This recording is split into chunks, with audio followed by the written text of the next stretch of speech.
Hello, welcome to Roller Coaster Motor. My name is Tommy. Today is Wednesday, October 5th, 2022, and I'm here for Halloween Horror Nights at Universal Studios Orlando, Florida. I'm going to do the Stay and Scream. It's a little bit early entry. It's just after 4:15. Halloween Horror Nights starts around 6:30 or so, but they might start a little bit early. So I got about 45 minutes until park close. Then they do like an hour and a half transition period where I got to sit in a queue and then wait for Halloween Horror Nights to start. So probably gonna get a ride at the Mummy, so okay, let's go. And I'm in. It's a little scare zone here during the day. Selling express passes. Well, the Stay and Scream areas are over there. But I'm gonna go ride the Mummy first. Just a quick ride on the Mummy to start the day. Just about to board, not even a 10-minute wait. Just got off. Great way to start the day. Nice little spooky ride for a spooky night. In line for a holding area, right next to Louie's. Almost in. And I'm in. Got a few park maps. Sounds like I'm free to kind of eat and drink whatever's in this area until it starts in around an hour, give or take. So it's a bit confusing, but I'm in line for the Halloween house. See, line extends over there, then it wraps around here, then to right around that corner, and then obviously back there is where the line ends. A lot of people, so hopefully it goes by quick when it opens. I don't know. First time here. So here's a map of the event.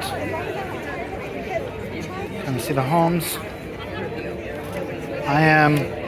See right there where C is, right here. There's the entrance for the Halloween house. I'm over there, kind of in a jumbled mess that is L, give or take. Well, technically up right here. But gonna make my way to C first, and then I think I'm gonna go this way around the park till the letters are haunts, and the letters with the little filled-in areas are scare zones. It's a little bit confusing. We will see. It is just before 5:30. The line's already started moving, so hopefully that is a very, very good thing. Line is still moving. I assume they're just having us fill up the actual queue of the haunt, because now that is the end of the line. The entrance to the haunt is supposed to be somewhere up there.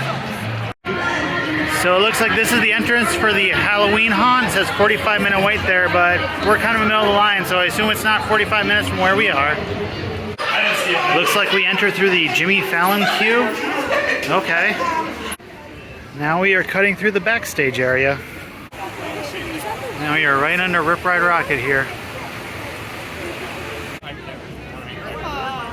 That's the Hogwarts Express up there. Doesn't look nearly as magical from the backstage. Just checked the Universal app and it's showing a 120-minute wait for this. So looks like I chose a good one to get out of the way soon, because I don't think I'm going to be waiting 120 minutes. Been about 30 minutes though, so it's about 6:10. Hopefully not a whole lot more queue. Very anxious for my first house. It is 6:40 and I can finally see a light at the end of the tunnel. So I'm just going down and then back. It is 6:50 and I'm just now about to get inside. Just exited the Halloween maze. You can see all these people on the right walking towards me. That's how you exited. That did not disappoint at all. Lots of very, very good misdirection with mirror effects. Like it looked like Michael Myers was walking at me down a hallway and I saw him coming, but he was actually around the corner to my left and then popped out at me. Very interesting misdirection stuff. Another big mirror room. There's lots of Michael Myers dummies and stuff, and one of them's a real Michael Myers, and then they pop out at you. Just wow. It's very, very good. Love the Halloween franchise, so it's probably going to be one of my top ones, but we will see. It's only the first out of 10. Now I'm going to get some food. I'm going to try the No Chance in Hell PB&J. And here's a fried PB&J. It's got some syrup and some chili flakes on it. It's interesting. It's fairly simple. It's basically a deep fried Uncrustable with the syrup and the chili flakes. Really help it out. Next house, Dead Man's Pier, Winter Wake. Right here, 55-minute wait. This is the most hyped house of all of them. Apparently has the best set design by far. I don't know why, but they gave us tickets at the start of the queue, and we give them back to them at the start of the actual attraction. This is pretty cool. They got a little projection show playing in line. Universal From right there. Legends collide. Only at Universal's Halloween Horror Nights. It's one of the other houses at the haunt. Just about to enter. Less than a 35-minute wait. 20 minutes shorter than the sign said. Just exited Dead Man's Pier out of this sound stage right in front of me, and these people coming my way. You can definitely tell they poured a lot of money into it. They're all kind of mutant fish type people. A lot of fisherman gear. Even one guy in one of those really old school scuba costumes with some kind of glow blacklight type effects on his face that kind of lit it up.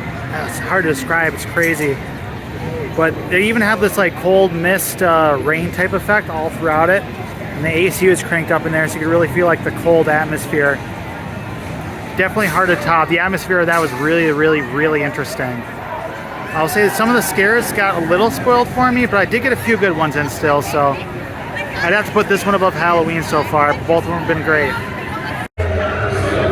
Time for more food. I'm gonna get the pepperoni pizza skull. And here's the pepperoni pizza skull. It's basically a pepperoni pizza pocket surrounded by marinara sauce. Not much to it really, but gets the job done. It's a cheese and pepperoni and tomato sauce. Now Fiesta de Chupacabras, 60-minute wait. Just about to enter Fiesta de Chupacabra. Only a 30-minute wait, about half the posted wait time, so can't complain there. Alright, Fiesta de Chupacabra. I was in the soundstage right in front of me, which is the same soundstage as Dead Man's Pier. I believe that was where I exited Dead Man's Pier, and this is where I exited Fiesta de Chupacabra. It's a little hard to describe. Basically, I gather that Chupacabra is some sort of wolf, rodent creature. There was many little animatronics of it. Maybe like 7, 8 of them. Plus lots of people with very, I don't know, kind of Latin American style masks threatening me with bladed weaponry.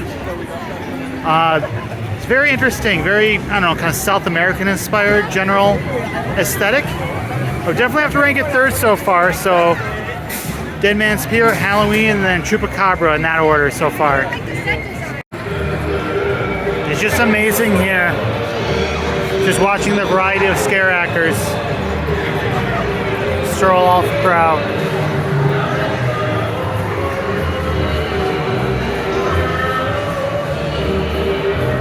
There doesn't seem to be any sort of consistent theme. It seems really, really random.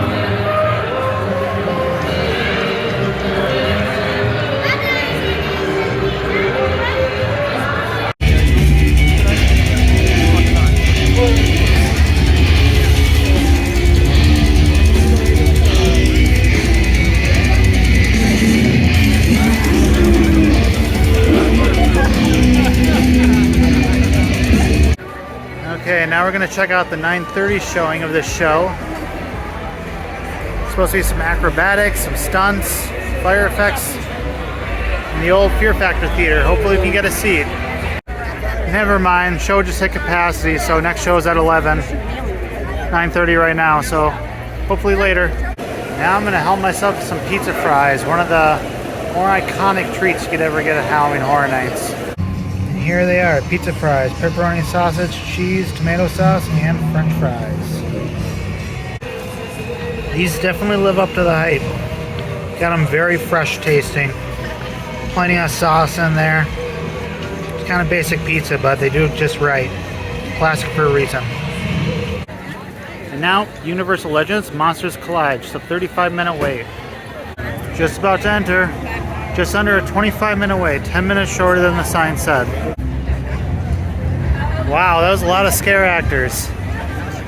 I will say I got tons of scares spoiled for me by the groups in front of me or behind me, but there were so many scare actors that I still felt like I got my good share in. Just mummies, werewolves, and vampires. One thing I will say is the set design was pretty consistently Egyptian all throughout. Now that there would be a bit more of a mix, but still very good. Probably have to rank this 4th though of my hunt so far after Chupacabra. Okay, now we're about 30 minutes early for the 11 p.m. show, so shouldn't have a huge issue getting in. All seated. Quite the ordeal getting inside of here. Wow. Okay, that was definitely something to behold right there. Extremely athletic performers, very scantily dressed, female and male performers, all extremely fit, extremely athletic. Quite frankly, I'm pretty sure quite a few of those dancers were at some point strippers, considering the moves that they were pulling off. A lot of pole dancing. There were magic tricks, or dare I say, illusions, Michael. It was pyrotechnics, some Rob Zombie music, some other music I didn't recognize. It's really, really, really impressive, quite frankly. Just the amount of choreography and the work that goes into that type of performance. I was kind of on the fence about seeing this, quite frankly, and after seeing it, it's like, wow, definitely come see this show, absolutely. The energy in the crowd was amazing to see as well. Just everything about it was very, very well done. So, all right, on to the next thing.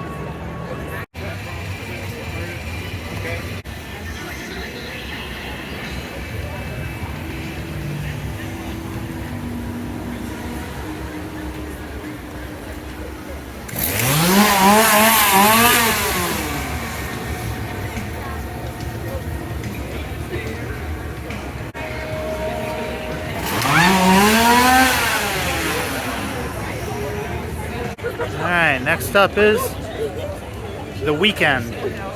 As in, yes, the singer. He has his own Halloween Horror Nights house. He can do his music videos, basically. This is quite the line. Sign said 90 minutes. It's gonna be close.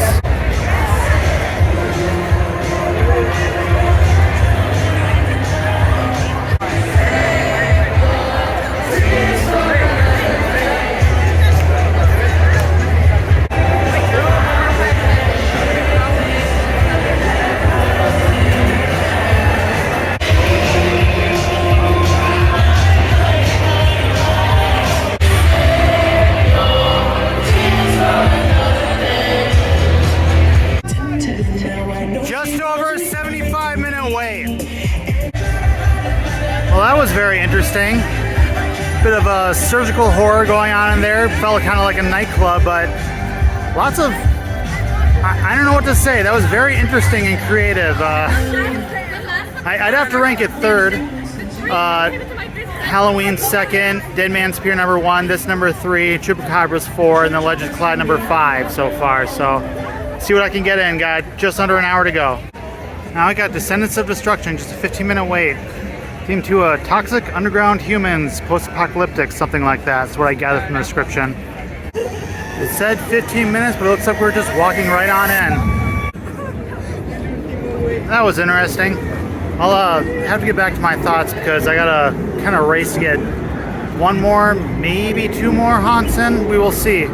But I would have to put it above Legends Collide, but towards the bottom. It's still pretty good. I still liked it.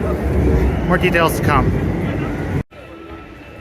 Now, Bugs Eaten Alive, 25-minute wait. Fairly self-explanatory title. Bug horror. Looks like people are just walking on into this one too. Sign gives a very classic 1950s or earlier cinema feel. Giant bugs at drive-in movie theater. Okay, definitely got to put that one bottom of the list. Bugs just kind of make me uncomfortable. There were definitely some very interesting things about the haunt. I can't say I entirely disliked it. I would definitely do it again. I want to take it a little bit slower. But bugs kind of just make me more uncomfortable than scare me. That's the easiest way to describe it.